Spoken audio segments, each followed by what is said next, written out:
And if for any reason you're uncomfortable with that, you can just turn your camera off and still participate and hear the audio.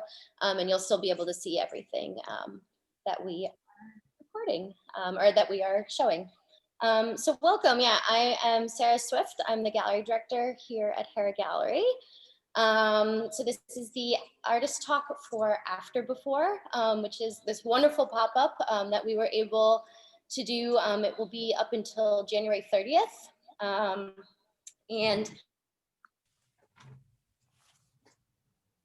all of the programming, we want to thank Rissa and the Friends of Hera that make all of the Hera programming available. So yeah, I will start. I'll quickly just reintroduce. Yeah, we have Vera Levitt, who was one of the curatorial supports. She's an artist member and board member of Hera and was the connection to Valerie, who I will introduce as our one and only wonderful curatorial support that really was kind of the backbone of putting this all together. And without further ado, I will let her speak a little bit about the show as a whole, and then we will get into each individual artist. Great. Thanks, Sarah. Thank you. Yeah, well, first, again, I want to thank Hera Gallery, for bringing the show in. They opened up the gallery to us, especially in January, which is usually not open, specifically to give a platform for these works and these artists and, Hong Kong voices in general. So just briefly, After Before is a collaborative project, as I mentioned, and we have been engaged in creating a platform for over a year, and we have had different iterations of the project in New York City. Then also we had a video platform for the project in Berlin, and we hope to continue for the project to grow and develop and connect out globally with other citizens of the world, as we say in our curatorial statement. For this iteration at Hera, we also wanted to reach out to the BLM movement, which is also extremely important citizens movement in the States and overseas as well. And for that connection, we have here today two participating artists doing video for what is called, it's kind of like a satellite project called the Global Uprising Footprint. And that was created or started by a group of artists and activists in Hong Kong to reach out to other parts of the world where these kind of citizens movements have been happening, and to try to understand what the experience has been like, from their perspective on the ground. And Art Jones from New York created a video for that project, and Leah Lee Doran, who we're hoping will show up. And those are showing as part of the After Before project. Josh, oh, hey, great. Hi, Leah. Josh Tucci, who is a sound artist, as I mentioned, in Los Angeles, created a very powerful sound piece, very overwhelming, which we are showing once a day in the gallery because it basically fills the entire space and reverberates in your brain as a tribute to George Floyd and others, victims of injustice in the BLM movement. So as we say, rather than 1 minute of silence, we have 4 minutes of sound. So today, I think I'd like to start with the idea of looking at the artist as citizen and the artist as activist. And this is something that we've talked about before amongst ourselves in the project. What role does the artist play? What role does the artist imagine they can play? And what kind of space does the artwork open up that's different, from pure documentation or pure art? Because as we mentioned in our exhibition statement, like these artists are kind of straddling the connection between documentation and visceral response, which is what art usually does. So without further ado, I think I'd like to pass it on to Kenji first. Kenji, you work actually as a photojournalist, and you're also a disciplinary artist. And I just want to mention also that Xu Weihong is video artist and photographer, and he actually brought up this question in his artist statement. We're going to be seeing this. These are Kenji's images here, and as Sarah walks through, we'll be seeing the other artists' works, and we'll go back to them when you're speaking. But Kenji, I wonder if you could respond to that, because I know that probably amongst the participants in aftebefore, you've probably had the most direct contact with, kind of conflict, and, having to step in and out of your role as a documenter and step back into being an artist. And you've also been even attacked yourself, by police or whatever. So I wonder if you could just address that issue. This is a very hard question. Hard question for us. For me, because I don't have a very solid answers until right now. Because like last year, I wasn't, I don't know, 2019 when the movement begin. I wasn't a photojournalist, but I was like a photographer, or I would just grab my camera to see what happened in the protest, what happened at that time, at that moment. But I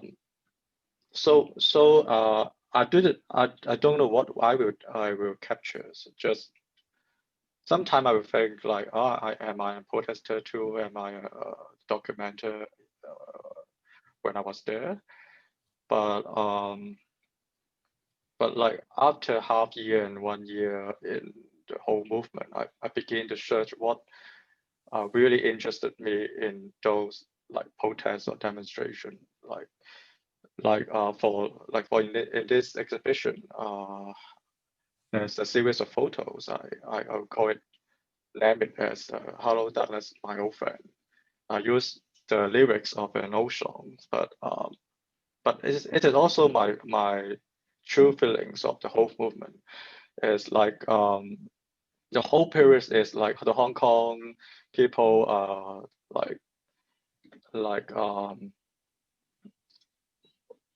was in a very dark time period, but every day there's something happen, and then when you wake up, when you woke up, you will see the news, the different news, like maybe there's one day like a boy was shot by the police, and then but every day is that when the bad things happen, like people like the Hong Kong people is find the way to recover.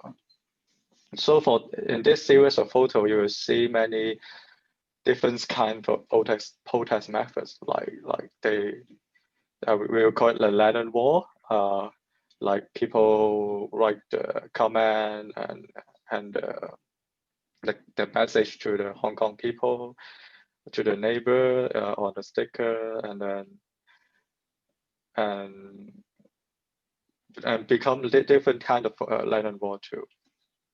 So, but at that time, I know that if I, as a photographer in the protest, I feel that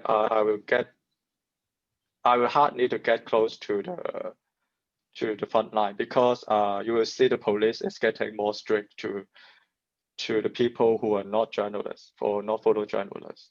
Because my previous career is a photojournalist, I was working in a local online media platform called Stand News.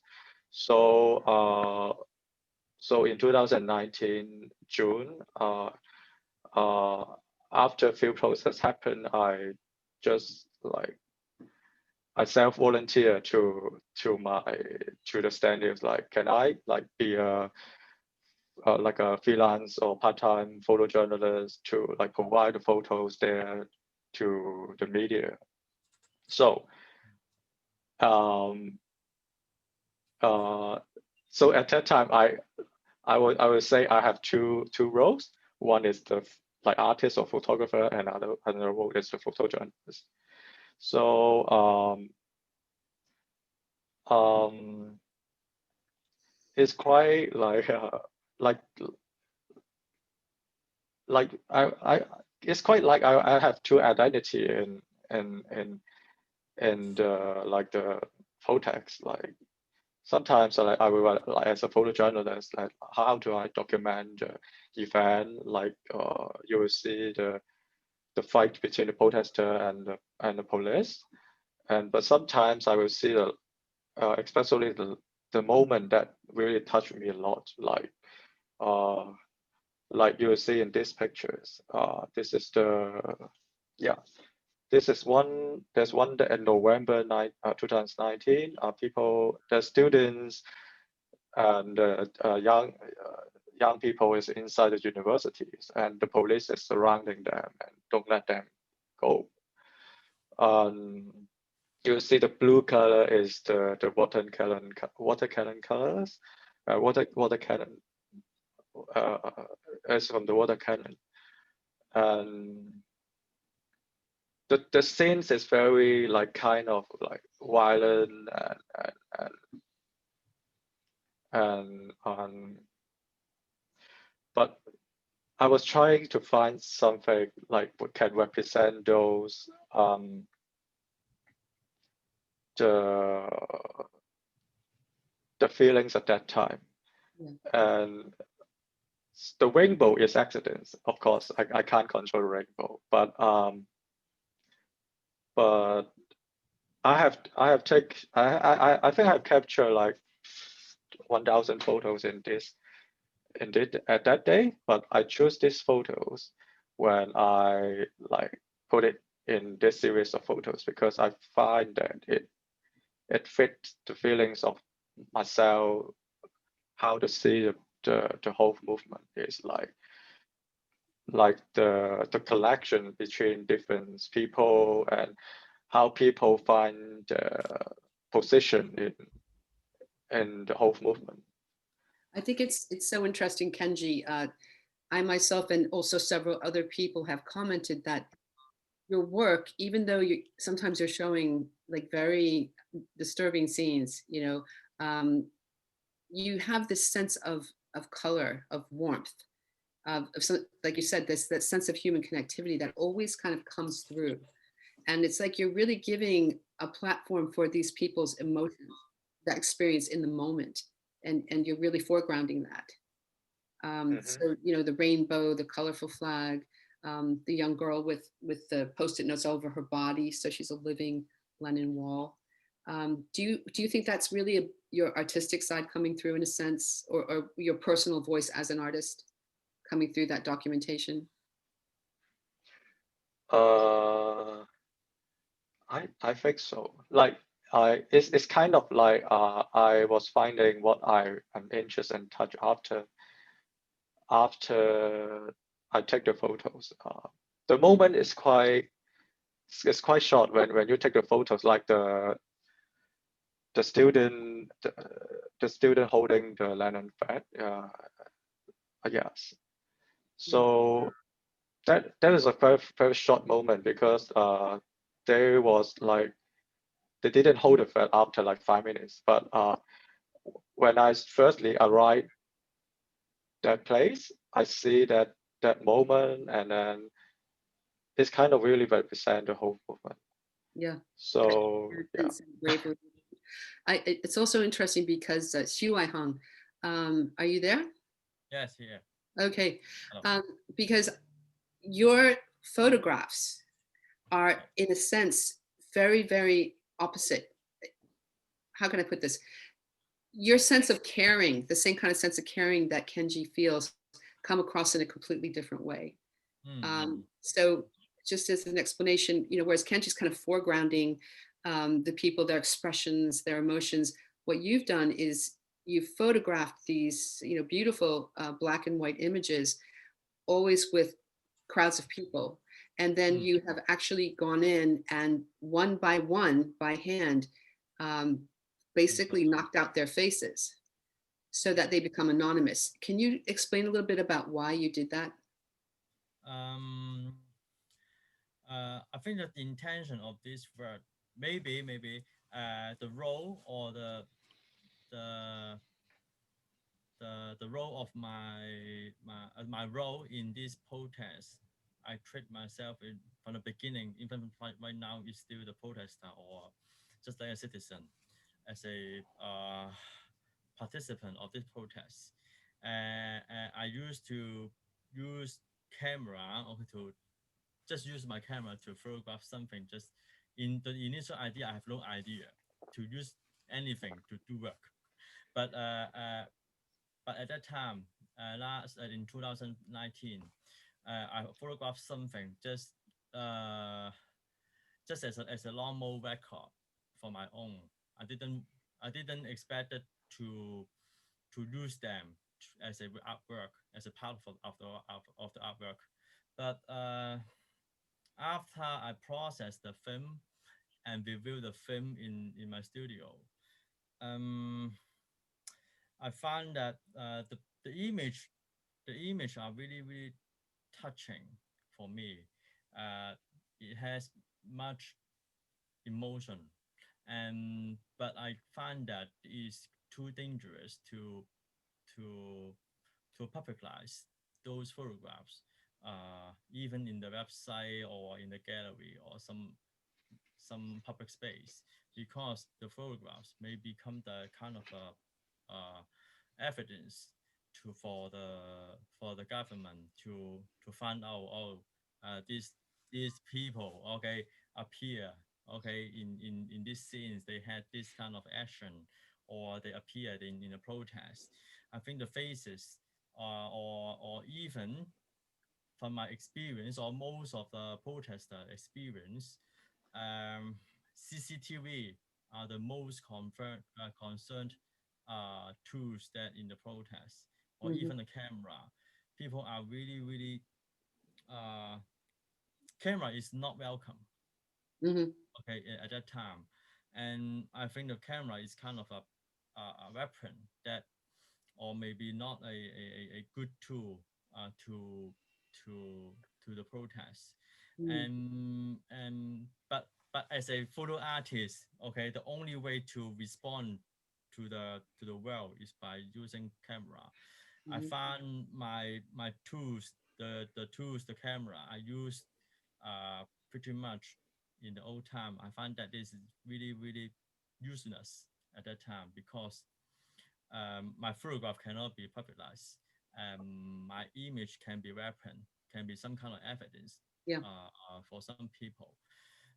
When I review the photographs in my studio, and I print it out and try to do something on it, and the first thing was the puncher that my wife that's puncher that my wife used to make her leather work. and then try to punch few holes on the photograph, and then I find that when the photographs has no more faces on it, that will become more secure, okay, which is protecting the people inside the photograph. For me, is this action is release myself, Right. Okay, make me bring back my photograph, my image can be useful in some context. Yeah. Yes, it's just so interesting to see yours and Kenji's work side by side, because they both show care and compassion in completely different ways. And at the same time, Sarah, is it possible for you to go back to the video at the back of the gallery, which is Wai Hong's video of the people walking? Because Xu Wai Hong, who's also a video artist, in 2018, I believe this was, 17, sorry, you created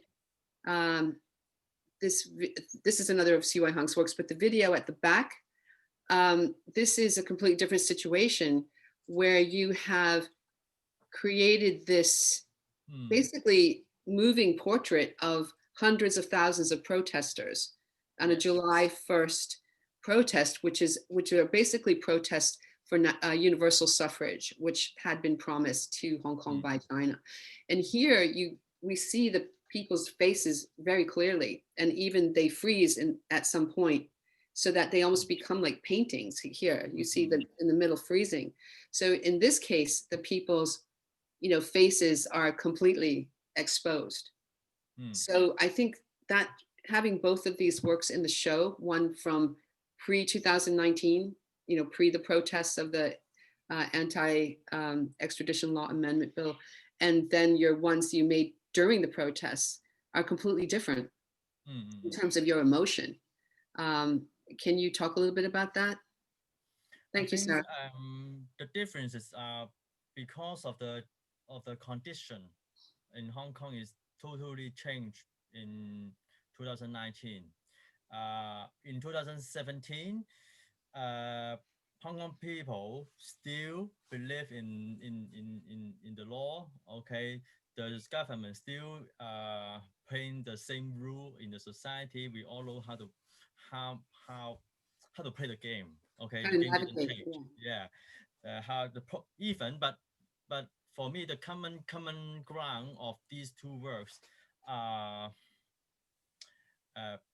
people feel, or maybe for me, I feel quite hopeless, because for the video, the Open Tai Kung Bao, this video, for me, it's just for me to express the use of protest. Okay, I find this is useless for the protest.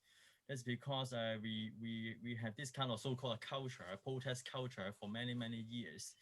But every year, actually, we just walk and walk. But finally, we get nothing. Okay, even we still protesting. But so we have the right. We have the right to go to the street. Okay, to say out, to voice out something that we want. But the government seems not really concerned how people saying. Okay, this is the initial idea of the video work. But for the other work, the Clean Hong Kong action, the situation changed. I would say the game change. The laws, or maybe the law it becomes the weapon of the government. It's not the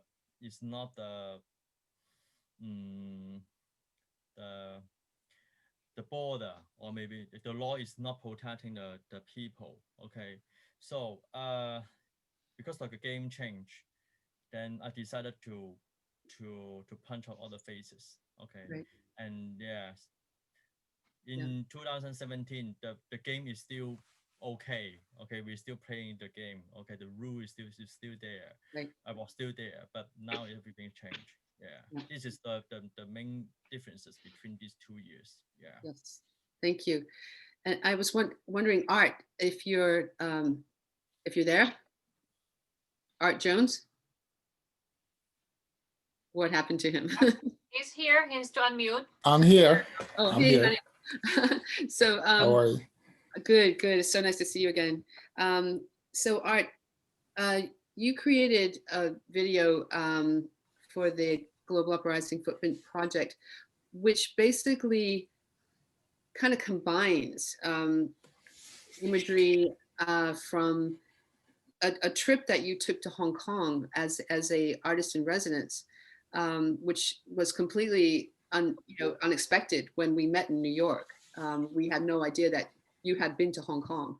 And you also took footage from a very insidious incident that happened in August, which all of us, I think it was really one of the most compelling moments of the protests in 2019, when people coming back on a subway train, were just suddenly attacked by a group of thugs, gangsters, who knows exactly who they were, who beat the people getting off the train, as a way of intimidating protesters, although probably most of those people were not even protesters. And you used that footage, you used footage from your own walks around Hong Kong, and then you intersperse these with images from Black Lives Matter movement and also other moments in the civil rights movement. Can you talk a little bit about that and what your intention was in creating that? Sure. For me, certainly since my trip to Hong Kong, and I guess before my trip when I sort of done research, I mean, one reason I was really interested in visiting Hong Kong was because it becomes, it's a unique case of the historical, in this case, Hong Kong's existence as this colony, and then traded, right? Traded from one, I guess I won't use the word master, I'll say one, one national entity, right? That's supposed to oversee it to another. And then the idea of this timeline in which Hong Kong can maintain some sense of its identity, which of course is a very, an identity fraught with this colonial history. So for me, the parallels related certainly to, I mean, after the umbrella movement, certainly to the historical civil rights and Black Power movement in the United States with significant differences, but also that sense of identity, that idea that's existed really since the post-civil rights era from the late 1960s and echoes of it today, of the idea of African Americans existing as a nation within a nation. So that was the kind of the impetus, right? That was on my mind when I visited Hong Kong. So the video was an attempt for me to try to make these connections or express some of the echoes that I saw as I would just walk the street. The piece is called Disaster Tourist because I became really aware of certain contradictory impulses in myself. So as a tourist and as an American, you can either embrace or admit the ambivalence of this desire to reinvent oneself, right? To be in a different place. I think for me, it's part of this inherently American desire to forget history, right? Which is particular to our history in the US as a settler colony, and this idea of the frontier and always progressing, which means forgetting and leaving a lot behind. So there's that desire, which I would say is the desire to be a good tourist, right? To just enjoy the moment, forget who you are. And then there's the reality of walking down these streets and kind of looking at the traces of blood between the cracks in the sidewalk and understanding that there's a very fraught and contested history and a history of conflict in this place. So that was something that I was trying to get to with the video, these ghost images that kind of follow me as I walk down the street and just kind of what should be a more mundane just tour, right? And then the part that you're referring to towards the end, that battle in the train station, it's about this, for me, it's about this, again, the ambivalence of seeing something at a place that you visited and the conflict between feeling some empathy towards that, and then at the same time, having that experience rendered abstract because of distance, because of the specific cultural context. So that was a portion that was animated, where I would draw over the live action video frames and try to find some balance between the representation of that incident and the abstraction, that abstract experience that you feel. Yeah. Yeah, I think also it was so interesting that when we did the After Before exhibition in New York at Chinatown Soup, you were an artist in residence there at the time. and you also participated in the sharing session that we had. Kenji, I think you had already had to go back by that time. We had the sharing session, and Xu Weihong weren't able to come to New York, but we did have a couple of artists from the show there, and you did that presentation actually as part of that sharing session. Art, you did the presentation with part of that video of the beating in the subway and the sound overlay, and I just wonder, like, that's so interesting that that piece was being contextualized within, you know, the after before, the voices of those artists.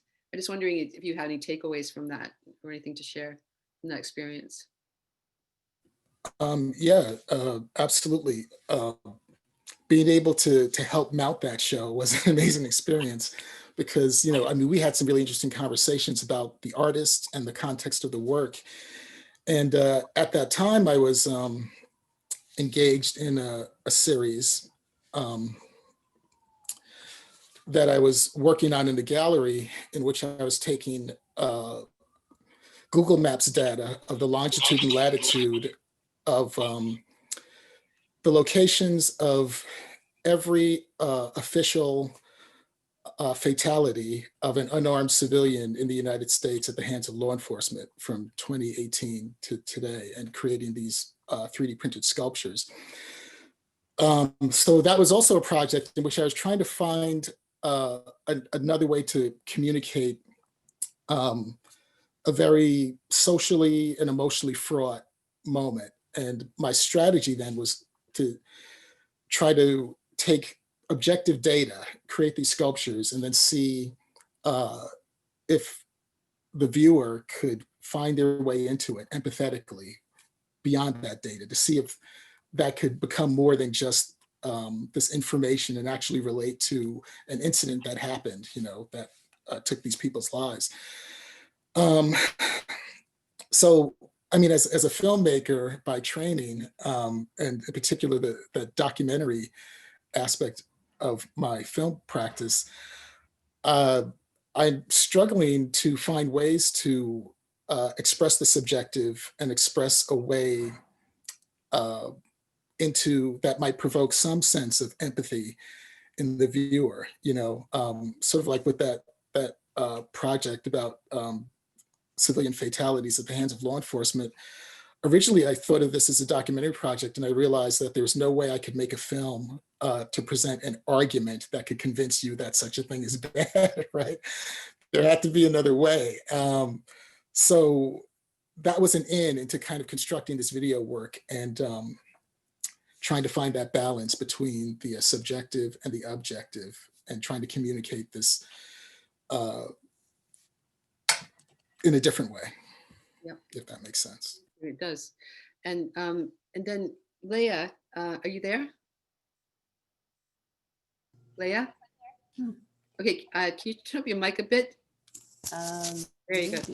There you are. Hi. Hi. So Leah, you also created a video specifically for the GUF project, the GUF project, and for this iteration of the Hera show, which is also partially related to your experience being active participant in BLM protests in New York, but being Asian American, you know, or Eurasian, you also related to the experience of that selfness, you know, of that selfness in other actions you participated in, and then within specifically the BLM movement. And this is also, again, these videos are all in a sense walkabouts, you know, retracing steps that these artists have taken during a protest movement, reliving memories and also emotions that they had at the time and takeaways that they've had from it. Do you want to talk a little bit about some of that, you know, like your sense of involvement or disinvolvement, you know, Sure. as an Asian American in this movement? Yeah. Yeah, so I started out wanting to make a piece that would be a straightforward walk of one experience, which was the day that I walked over the Brooklyn Bridge carrying these newspapers for The Independent, which is a 20-year-old local free progressive newspaper in New York. And Leah, I'm just going to interrupt you. Sarah, that Leah's videos is towards the end, but this is another video by Clara Jung in Hong Kong. Okay, go ahead. Sorry. Okay, so as I worked on this video, I found myself getting more and more hung up on what was in the prompt, which was that I was specifically asked or told there was specific interest in my exploration of these protest movements from an Asian American perspective. And so where this ended up, I think, is a sort of unintentional counterpoint to something that Art was just saying, which was talking about African Americans existing as a nation within a nation, and Hongkongers existing as a nation in a nation. And what I've found through speaking with other Asian Americans about movements, arguing and realizing how different our backgrounds are, is that we don't necessarily, I believe, have that same sense of a centralized identity.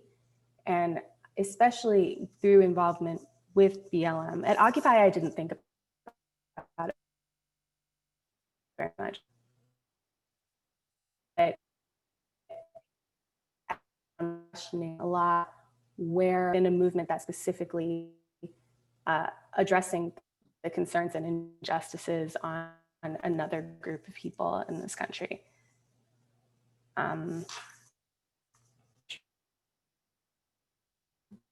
it's interesting, you called your video Where to Stand. So it's called, right. So I called it Where to Stand because I'd also had this moment in protest where there was a dynamic that came out.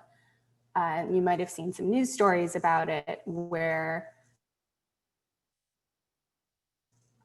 was a dynamic of white people go to the front to stand between the police and people who are historically oppressed or more likely to experience violence from the police.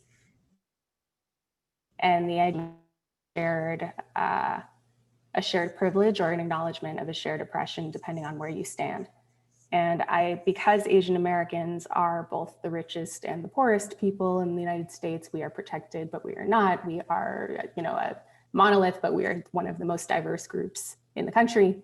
We're used as a minority, or as the quote, toxic model minority, wedge minority, in order sometimes to put other groups down. I think that there's a lot of contending that we have to do with where we are supposed to stand within that dynamic, whether it's different for many of us. You may be experiencing the world differently depending on whether you're a first generation Vietnamese immigrant who surprisingly largely voted Trump, I think, or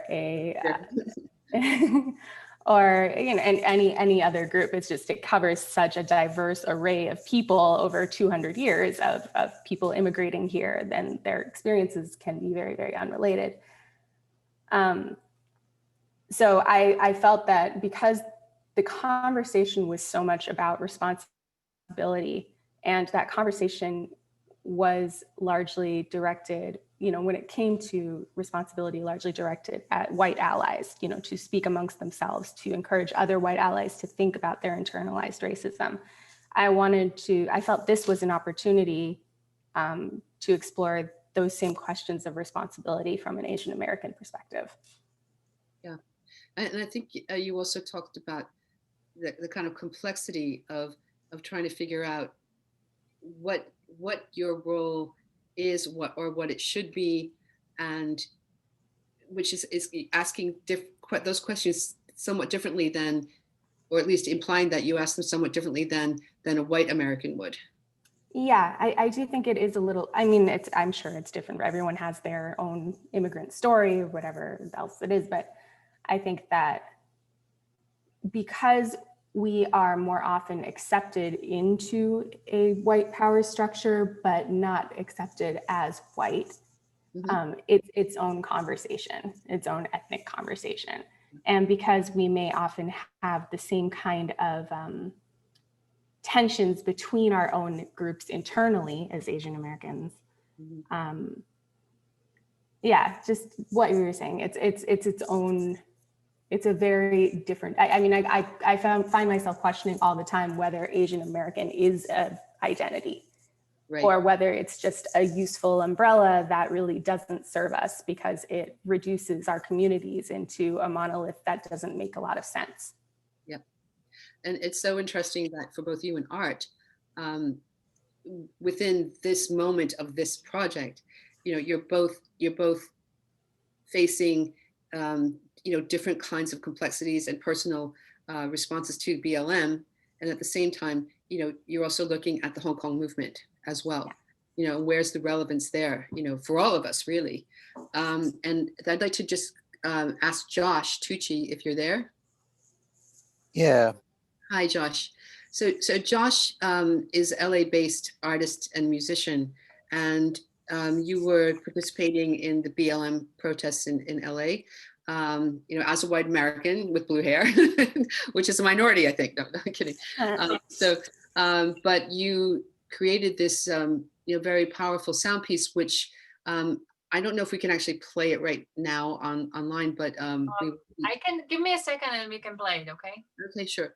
So, and it's an interesting piece because it's basically, you know, you start with the chanting of George Floyd's name during a protest, and then you have this sort of very subtle vibratory sound, and then it turns into this gigantic helicopter sound. And can I just ask you, what prompted you to create this kind of a piece in response to your experience?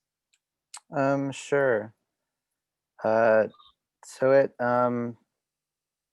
was interesting hearing the first two artists talk, because I feel like my work kind of came out of similar impulses, where I was at these protests and just kind of felt compelled to record, which for me was sound-based, because that's my medium, and it's also like, yeah, I'll just end with that's my medium. I don't know where I was going with that. And I guess what just struck me in participating in these was the helicopter presence. I think a lot about police militarization. It's just something that I'm kind of personally interested in. And I think in LA, that really comes forward with the way that they use helicopters. They have the largest police air fleet in the country, which is, I think there's only one airplane in that fleet. It's mostly helicopters. And they're just kind of part of daily life. They're this sort of weird, ominous force just living here. But then particularly in the protests, they were really using them to corral people. And yeah, I was just interested in what that kind of viewpoint was, and interested in both kind of creating a sense of being corralled by the police using helicopters, and the way that that specific machine does create this kind of sonic overwhelming atmosphere, specifically in an urban environment where it's reverberating off of buildings. It really does kind of create a little world in itself. But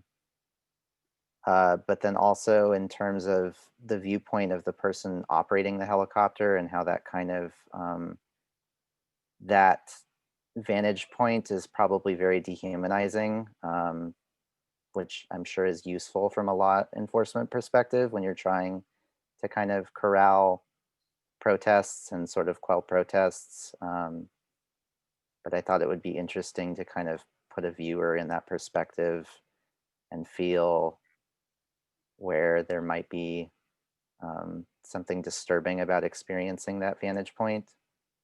Yeah, I think your point just now about how the sound actually bounces off the urban landscape is really interesting, because I think that within the space of the exhibition and juxtaposing with the other artists' work, it also does create a kind of a structural soundscape.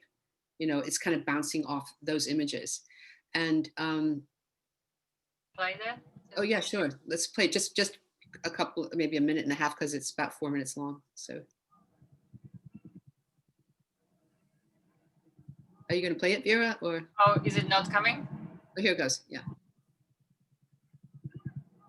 It starts off very subtly.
Oops. Okay, I'm sorry, Josh is not doing justice to your piece, but That's okay. yeah, you have to, I mean, basically the piece is meant to be played in a complete surround sound and extremely loud, and it's incredibly compelling. In the gallery, you know, we're limited by the size and the equipment we have, but we do have it on 2 very large speakers, and it kind of like makes people's hair stand on end when it's actually played at full loudness. And actually, Kenji and Waihang, I wanted to ask you, what's your feeling about like that? What Josh said about that presence of helicopters? I think that was also an experience in Hong Kong. Kenji, Waihang, you guys there? I just unmute myself. That's okay.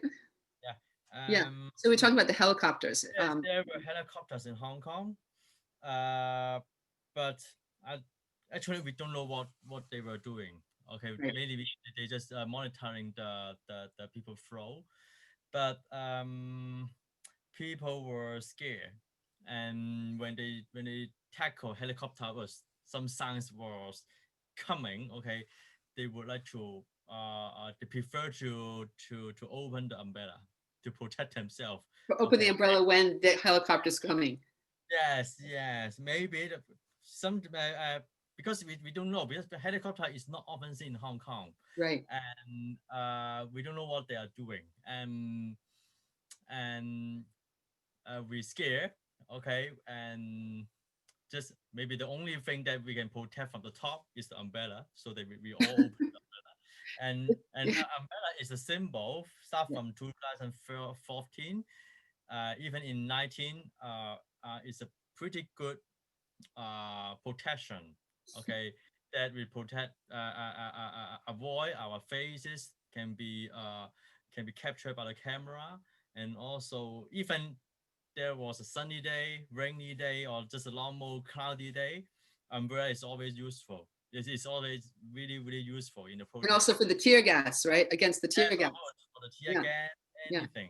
And so it's so interesting you say that, because if you whoever's listening, you know, if you do come to see the show, or you look at the images online, you will see the presence of umbrellas and this ubiquitous, you know, completely non-threatening object, but that has become a symbol of threat to the authorities. So much so that artists' works that feature umbrellas are actually often censored now. Or they have to take the umbrella out.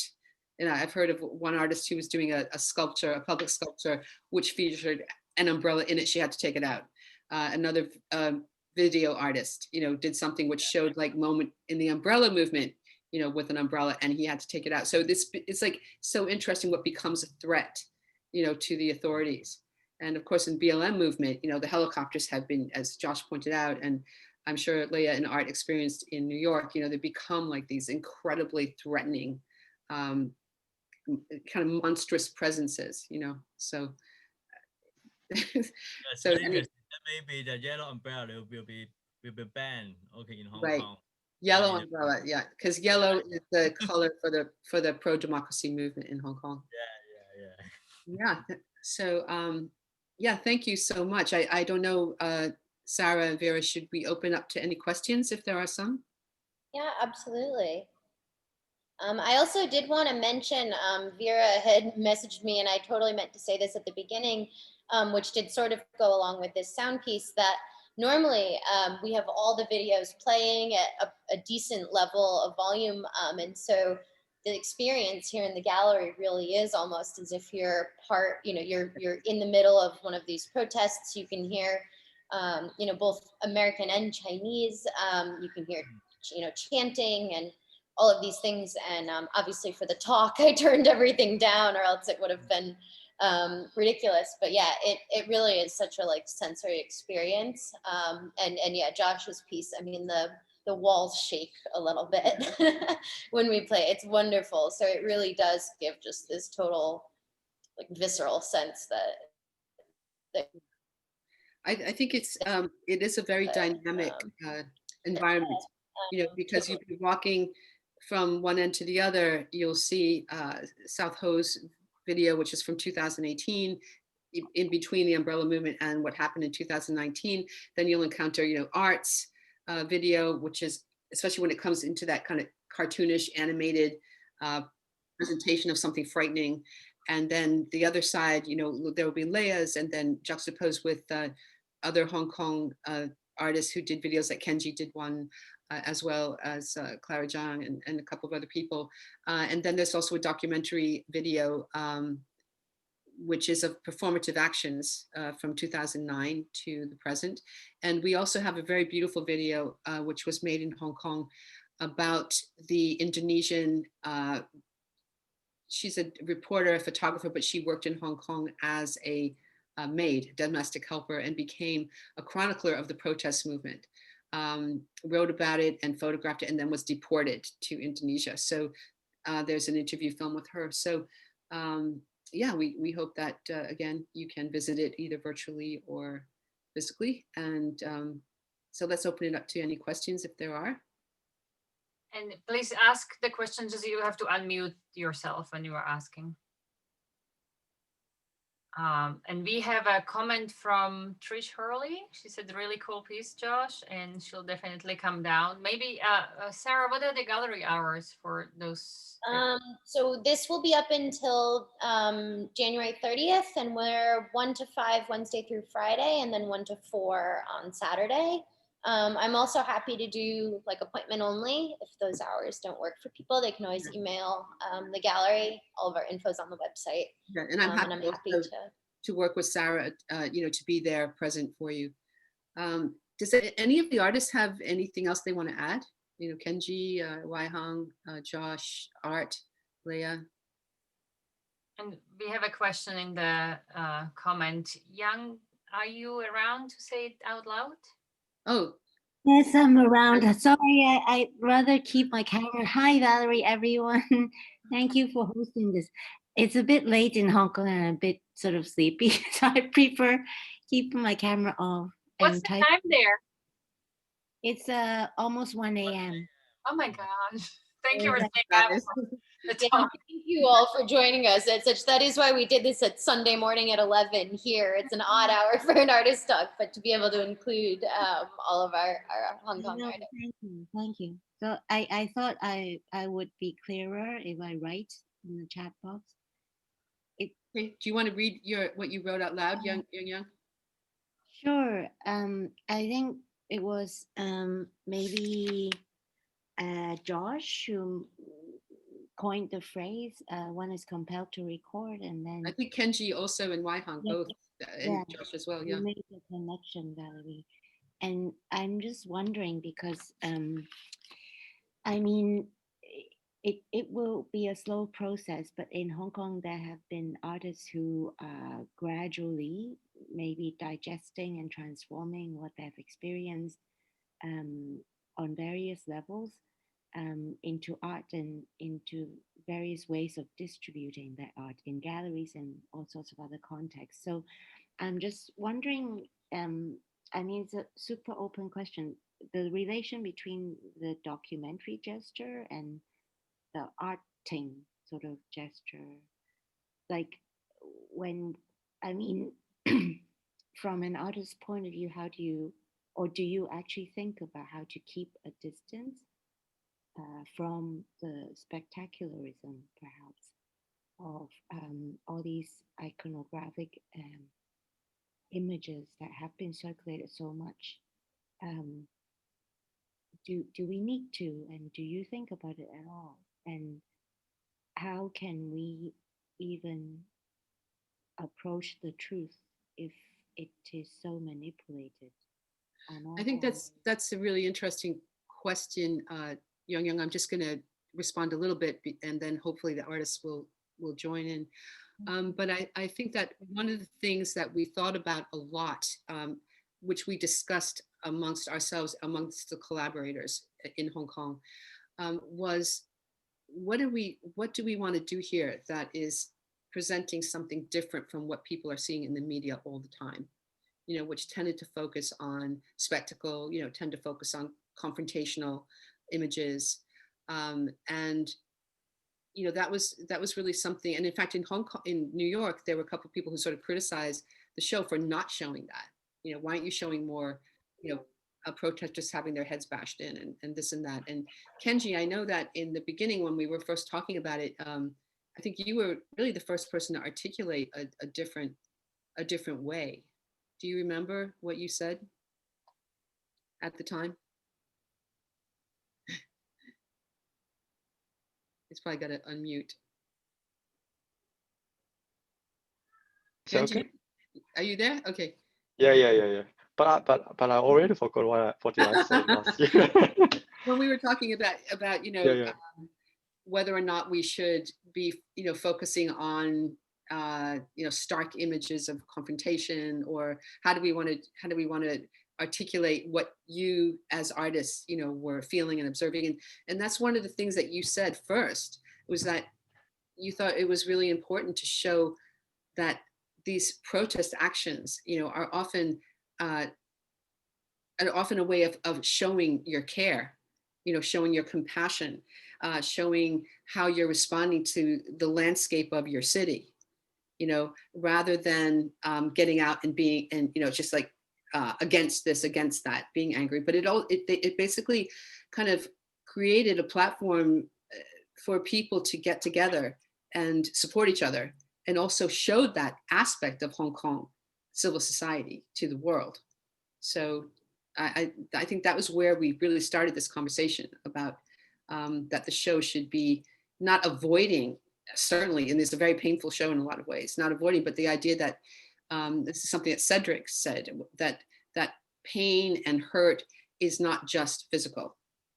It's, you know, and also care and compassion is not, there's not an exclusivity for that in the protest movement.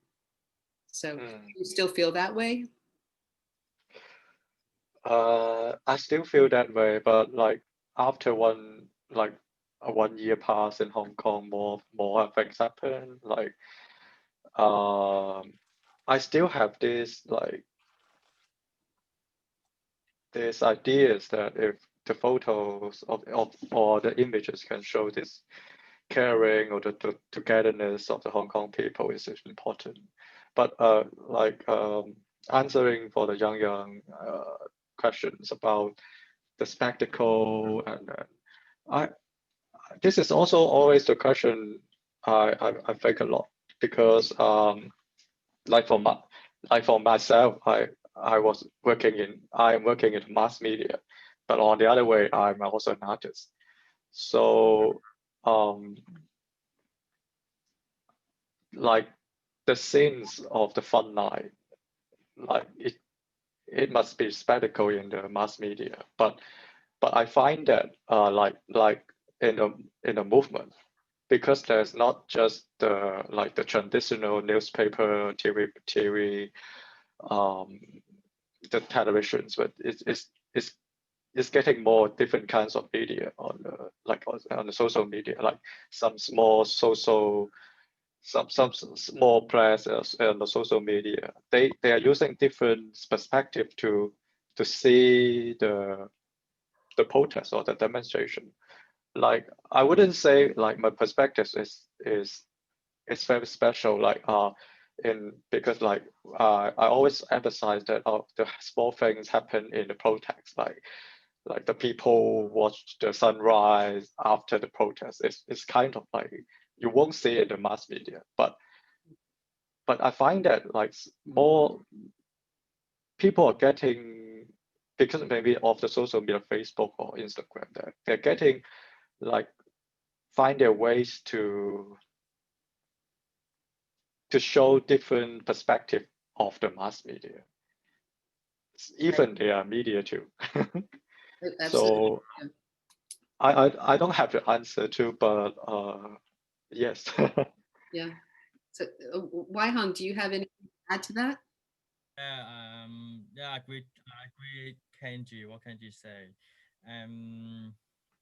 At that time, I thought the image or the video from the mass media was too overwhelming for me, and I'm kind of refused to watch TV and the news at that time, but which touched the so-called the truth. Actually, right now, I don't have the answer to. We don't have the truth. Okay, we have many uh, uh, justice. Okay, cases that still have no truth can be found in the in these years. Okay, um, but the only one thing that is true is the emotion, is the feeling, and and and a passion. And I find that artwork can be worked on this. Okay, which can keep the emotion still there. Okay, keep the the passion still warming, not really hot but still warm. So artwork has this ability to to sustain the whole movement, to the whole idea, okay, of what we voice out in that year. Yeah. Yes, yes, thank you. I think one thing I want to add is that part of After Before is also written word. So we have poetry by Liu Waitong, and Yang Yang, who just asked this question, is herself a really incredible curator based in Hong Kong, and she also teaches at one of the universities, actually at the Chinese university, where the photo that Kenji took of the young couple kissing at sunrise, that was taken there. And Yang Yang has written something about one day experience that she had one day having to walk several miles because the roads were closed off to the campus, and what it was like when the campus was under siege. All right, I just wanted to ask you, what Kenji and Waihang are talking about, you know, that maybe the only truth you can preserve is in the truth of what you felt and in the emotion. It sounds like you were trying to do something like that with your work with the 3D printer of actually people who had been killed. Do you feel that was useful? Do you feel that you were able to encapsulate some of that emotion? If you're there. Yeah, I'd like to think so. You know, I think sort of going back to my experience, I guess, with Occupy Wall Street, that was a moment that freed me from a certain burden of objective witnessing. You know, when I saw the ubiquity of cameras that didn't represent mainstream media voices, but actually individuals, I thought that, wow, there's so much witnessing happening here that fact is established now across a broad range. And I thought that that was so important. So I realized I didn't have to be another vantage point when there were so many vantage points that were going to present facts. And in fact, then I could think about, as you said, the other ways of representing pain, you know, and I think in a way it also goes back to, you know, back to Susan Sontag, you know, regarding the pain of others, you know, trying to avoid the disaster of just presenting a spectacle of pain again and again, because that sort of thing, seeing a cop, knocking somebody upside the head with a billy club, it doesn't necessarily move us to action. Sometimes it moves us to numbness, Yeah.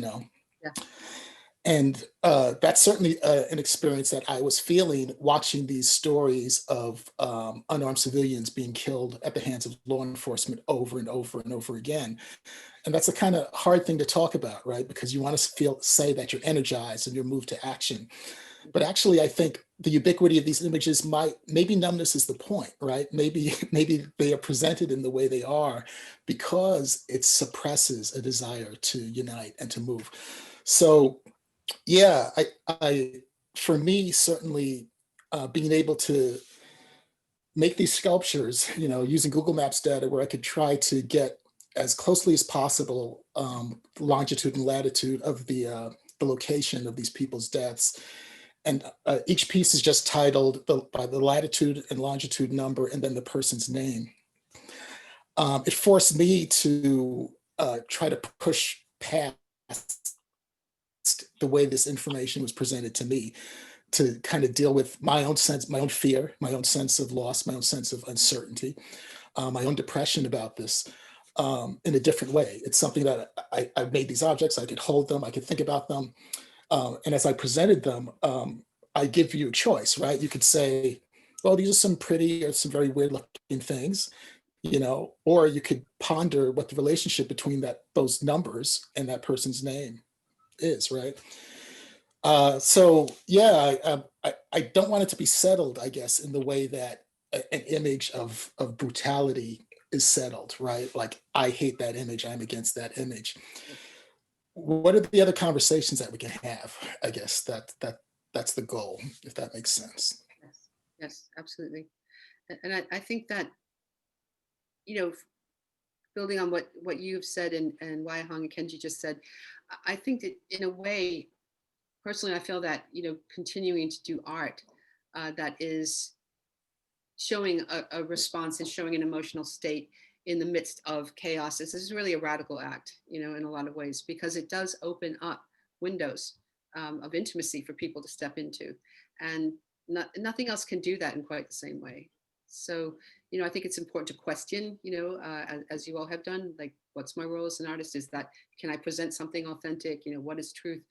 But the fact that you keep trying, you keep doing it, and you keep creating these landscapes for us to walk into, I'm always very grateful for that, So, and, other artists in the show, MC Chan and Eric Zhang and Zeming Zhong and Enoch Zhang and Saiza Bakani, Bak Jai, come in and see, again, when they come together, what kind of landscape they've created, which reflects a contemporary moment, is a gift to us. So I just want to thank you all for that.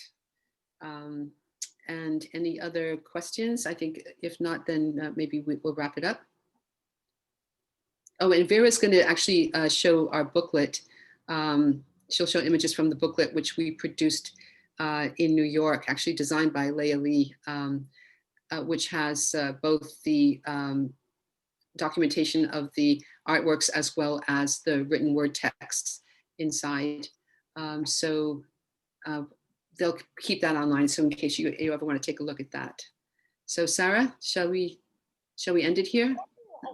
I think unless anyone else has any questions, and if anyone thinks of anything after the fact, feel free to email us. I can pass anything along to Valerie, who can pass things probably along to artists. So there's a chain there. So yeah, feel free to reach out. And Josh, thank you so much for your sound piece. The videos, Art and Leah, and Wai Hong and Kenji, your work is always so compelling to me. So again, thank you. I don't want to start crying online. Well, thank you, Valerie, honestly, because without you, none of this would have really happened. So I was lucky enough to have the work here. Yeah. Because we were supposed to take the show to Berlin originally, the physical show, but because of COVID, we couldn't. So I stored the artwork here, the physical works and the videos. And then, as I said, we have other iterations of the show and the artist works that have appeared elsewhere. But this is the first time thanks to Hera, we've been able to stage the physical show since last February. So thank you for that. Excellent. Well, thank you. So yeah, I think we'll wrap it up. Feel free, everyone can reach out. Sorry, Vera's still sharing, so I'm realizing I can't I can't do anything. But yeah, thank you all so much. I think we're set. Okay. And remember, where the show's open till the 30th of January, and if anybody can make it outside of gallery hours, just contact us. Okay. Yep, absolutely. Yeah, all of our info on our website. So so yeah. Yeah, we also had a couple of comments. There was Natalie Coletta had a comment, and Uli Bramst about being really pleased with and grateful to see such a rare and important exhibition in the gallery space. And also we are in Rhode Island, so this is like, for me, like, it's incredible. So Valerie was able to bring this show to Rhode Island. Rhode Island is the smallest state in the United States where I happen to live. So it's like, like, we love having this kind of, important international exhibitions here. I feel very honored to be able to actually see it. Also, Wakefield is not New York, so we have this very incredible opportunity to bring art from Hong Kong and from, contextualize it with Black Lives Matter, which I'm extremely grateful for. Thank you, Valerie, for making the connection and bringing the show here. And thank you, Vera, for your help in helping us to make the connection to Hera. Okay. Good night, Hong Kong. Have a great Sunday. Good night to all of our Thank you. Thank you all. Take care. Bye, Kenji. Bye.